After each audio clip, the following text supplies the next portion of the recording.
you can see on the top of that peak there, that mountain, a black-tipped mountain. That's because that's where God came down to give the 10 commandments, and he was in fire. He literally scorched and burned the whole top of Mount Sinai, which you clearly can see there.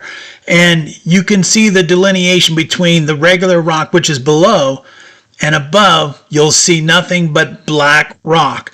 And when they turned some of the boulders over, they found something very unique. They found out underneath was normal rock. It was brownish, the light brown look that you see right here. That's what it looks like underneath the rocks that are up on top where the blackness is, up on top of Mount Sinai. That's because God scorched it with fire. God can be anything he wants, and one of the things he does is he is in flames, in fire, and he can be fire when he wants to. And he literally got their attention at Mount Sinai when he came down on top of that mountain as a big giant fire cloud.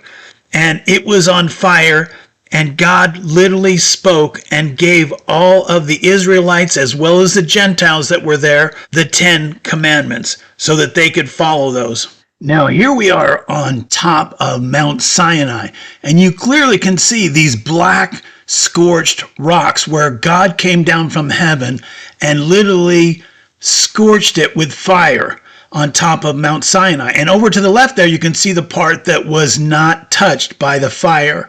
So clearly there is a demarcation line there where God was at and where he was not at. And it appears as though this black rock takes off into the distance for over a quarter of a mile. Do you understand that that means that God can stretch himself out all that distance across this black rock that is on top of Mount Sinai? And again, on top of that, I told you that underneath these black rocks, it's not black. It's actually lighter color. Those that have examined it tell us that this dark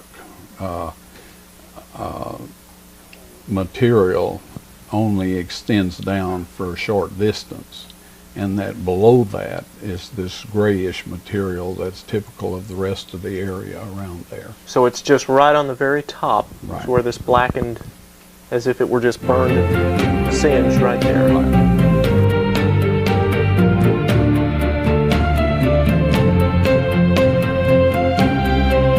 There was over 1 million people that were camped out here at Mount Sinai. So clearly, look at the Gentiles camp there.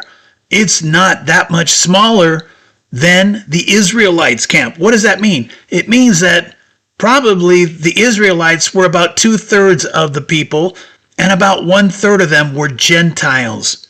Do you understand the importance and the meaning of that? It means that when God gave the 10 commandments, at this location on top of Mount Sinai, he gave them to not only the Israelites, but also to the Gentiles, who were not even allowed to stay inside the camp with the Israelites, because to them, they were not true Israelites, so they would be avoiding them. But God chose not only the Israelites, but these Gentiles. And again, there might have been 200,000-300,000 Gentiles there, which means every single person today needs to understand that God gave the 10 commandments not only to the Israelites, but to the Gentiles. And he commanded all of them to keep his commandments.